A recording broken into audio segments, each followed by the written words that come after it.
So we have two different stores selling the same item at different regular prices, but they also offer different discounts, and we need to figure out which store it would be better to make the purchase at.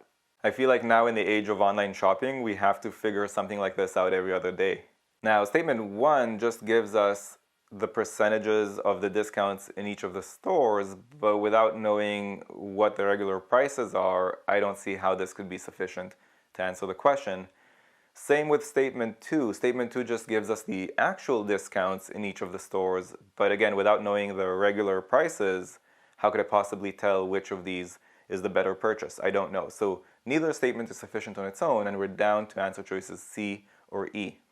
Now, if I know the percent discount, and I also know the actual number of dollars that this percent discount translates into, then I can figure out what the regular price was, and of course also what the discounted price is.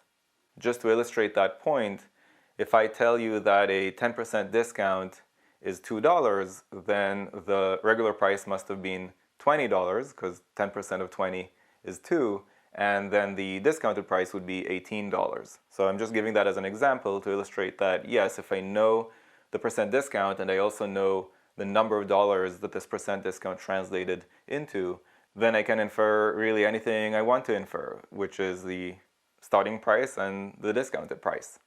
So if I combine both statements, I can figure out, I'm not going to because this is data sufficiency, but I can figure out what the final price is in each of the stores, and therefore, yes, I can answer the question definitively, and the correct answer is C.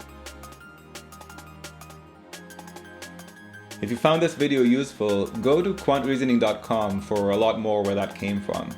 You should also click that like button and let me know in the comments below what you'd like me to make future videos about. And of course, if you haven't yet subscribed, go ahead and do that and click that bell below so you get notified about future videos. See you next time.